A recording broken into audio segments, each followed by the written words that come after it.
Hey everyone, thanks for joining. Here with Shaf. I want to introduce what we're going to be doing here on a weekly, bi-weekly basis. Today, we're going to learn more about Shaf, his background, really the spark for Victory Square. But going forward, we'll talk about, some of the companies within the portfolio, recent news, of course, what goes into some of the investments. And, please, if anyone has questions, drop it below. We'll do some Q&A stuff as well going forward. But Shaf, first things first, how are you? I'm good, brother. Thanks for having me, man.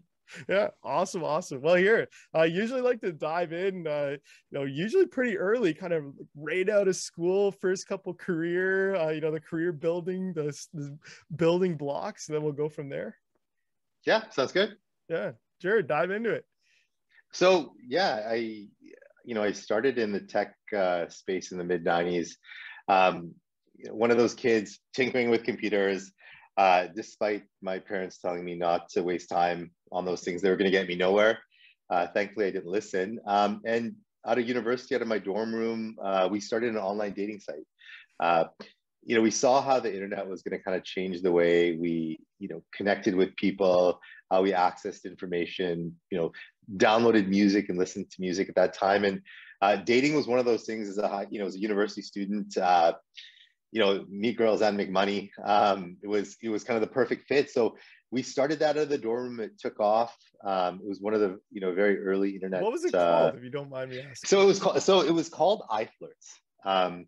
In the mid '90s, there was a lowercase I, capital F, ended with a Z. This was there were odd spellings at that time and different types of tech names and play off of words. So yeah, it was called iFlirts. Started in I think 95, 96. And very fortunate. I mean, it was early days, and it took off. And I think, I'm not sure if a lot of people can remember that time, but there were so many internet companies popping out, .com this, .com that. No real concrete business models. Companies were raising tons of money. Nobody was really making any money, but we were very fortunate in that we started in a space that was actually making money. So not only were we driving users and there was an application that they could actually use, which is to connect with someone else, but we were making money. And that really kind of set the tone, I think, for the last 25 plus years. Not only like the space we went into, the technology we built, our ability to be really good at driving users. Like there's so many key elements in there that are that make up the core foundation of Victory Square today. Yeah. So I flirts. Just curious, what happens? So it initially actually started off as a product, surprisingly enough, in high schools. So high schools in Canada would have a student council. High schools in the US would have an ASB, or a National Honor Society. Yeah. And the responsibility of those students was to organize activities for the school and to fundraise. And so this was a product that the schools would hire us. We then initially would send these surveys that everyone in a school would fill them out at the same time in the same class. There were about 25 or 26 personality related questions, like what kind of music you listen to, what's your favorite restaurant, what kind of music you listen to, and all of those types of questions. Then all the students would complete them. They would mail them back to us. And then we had software that would pull the data off these scan sheets and then interpret the data and then match the students up with one another, print them off onto a form. We would ship the form back to the student body, and they would sell this result form sealed in an envelope to their students. And if you purchased it, so normally we'd sell it to them for $1. The students would purchase it for $2, $3. And you'd see a list of your most compatible matches, your least compatible matches in your school, and the percentages. So that was the first iteration. And then what we noticed was, we had schools all over the US and Canada filling out the same survey. And, instead of just seeing your matches within your school that were limited on this envelope, you could go online and connect with anyone else that filled out this survey in North America and see how you match up with them and communicate and connect on this online platform. Now, the part of the business that was in the school, it was controlled, schools loved it. This whole online component, schools were like, we're not having that. Like there's too much of a liability issue there. So we ended up taking that online component and marketing it towards adults. And thus our career into online dating was sparked in 1996, 1997. Crazy. All right. Wow. That's incredible. So all those matchmaker things, I'm sure people are listening was Chef. That's incredible. Well, I mean, in Canada alone, so we started this at the University of Western Ontario in London, Yeah. Ontario. And I think within our first year, one out of every three students in Ontario had filled out a form. Like the business scaled and grew very quickly. Just to put this in context, I think within 18 months, we generated over $2.5 million US of revenue on campus, like out of our dorm room, like to students all across the US and Canada. And it was such an interesting and fascinating business. And it really kind of grew quickly. But yeah, one out of every three Ontario students between 96 and I would say 1999, like would have come across and filled out a survey around this. So Crazy. Well, awesome. Okay. Well, let's move on. I'm sure there's gonna be some cool questions. People even saying, "Hey, I did that." But here moving on. So then, what happens after Mr. Online Dating? well, so I mean, the thing I mentioned earlier, the key with the dating business was, finding a space that was early, like, building a piece of software that connects people. So we saw a big opportunity on that, a piece of technology that was very easy to scale globally. So two people connecting didn't only work in the US or Canada in English, but it worked in Brazil and Portuguese or Spain and Spanish. And then just our ability to drive traffic, figure out how to convert that traffic into a paying user. We kind of referred to it back then as growth hacking. So there was all these really key things that we learned. And from that successful dating business, we went into the online gambling space. Again, late 90s, very early in that space, but playing games. So for example, poker, building a poker game online in the US or Canada for that matter would be the same game to scale and launch that product in another market like Brazil, for example. So we became very good at the dating business. We then took a lot of our key learnings from that, and we went into online gambling. We would drive users from that we'd already kind of built around our dating platforms onto these gaming platforms to immediately make them cash flow. And so we weren't building or buying or investing businesses that we didn't already know how to grow and scale. And that kind of, we refer to that model today as the venture build model, which is, we don't randomly go out of, off thesis or out of our comfort zone.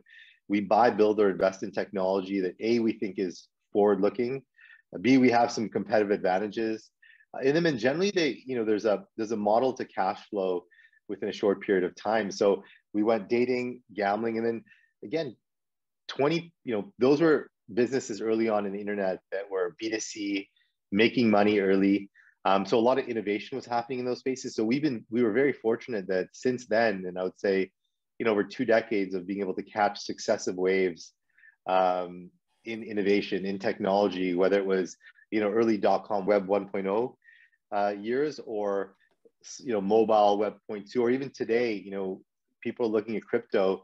This was a space that we were in 2012, 2013, because we were exposed to it in those businesses kind of globally. So yeah, 2+ decades, of successive waves since then. Yeah. And we'll, in the future, kind of talk about some stuff that's crossed your desk. I'm sure there'll be some cool Q&A stuff. But here, like, tell me about, so then how does Victory Square come up? Walk me through. So, I can kind of see the path, but I'd love to hear, talk me through the spark. Yeah, I mean, we'd invested in a couple of different companies privately. So from 1996 to, I would say, 2012, 2013, we'd always privately funded everything kind of cash flowed.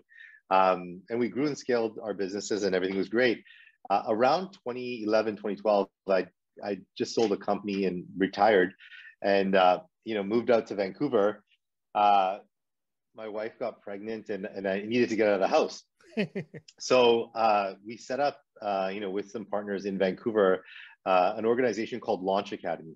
So Launch Academy was in Gastown, this area in Vancouver, where there was 12,000 square feet of space. And we were welcoming entrepreneurs. And this, again, this is more common today, but this was, 2012 era, where entrepreneurs that had an idea could come in. We had this Leap course that they could, help them write a business plan or a lean canvas, got them access to some legal advisors that could help draft up incorporation documents and shareholder agreements and funding agreements, and then just some other advisors around town that had been there and done that. They could, mentor some of these young entrepreneurs.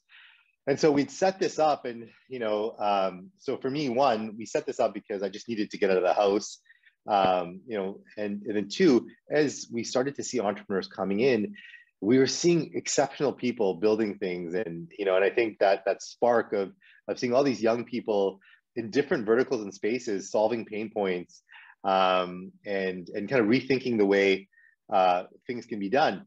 So from there, we started to, I started to get more involved and invest in some of these companies privately. 3 of the companies that we'd invested in required more capital. They were a bit off thesis with what we were doing at the time, and they ended up going public through this RTO model in Canada. And one of the companies was in the cannabis space. One was the first publicly traded blockchain company, and the other was in the fantasy sports space. And so that's how we got a front row seat to the benefits of building a company that was public as opposed to doing everything privately.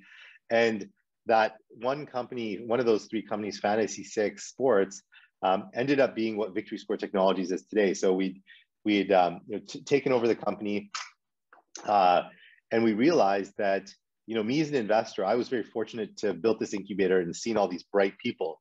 But I had a lot of friends, not only in BC, but globally, asking, hey, how can we invest in that? How are you seeing these types of deal flow? Or we had investors that would say, I'm scared to invest in a technology company that's in a different geographic zone, or maybe that I don't understand. Can we invest with you?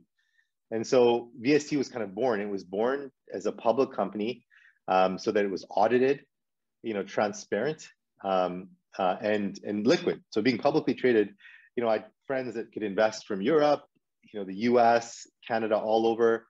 And we almost, in essence, kind of democratized access to, these investors globally to be able to invest in these themes, early themes that we were seeing that others weren't, that we were also funding ourselves. And so that was kind of the some of the catalysts to, VST today. As a public company, there's now 28 companies that are currently in the portfolio. Disruptive companies from all over the world. Management, myself, have all invested. So we put, skin in the game and our money where our mouth is. VST is public, and it's liquid and audited, so investors can feel comfortable. Just like I would want to feel comfortable, not only knowing that if I'm investing in something where I know that there's someone that's auditing the company to ensure that there's no funny business, and then 2, it's public. I don't have to wait 5 years or 10 years. I can invest as little as $5,000 or as much as $5 million. But it's up to me.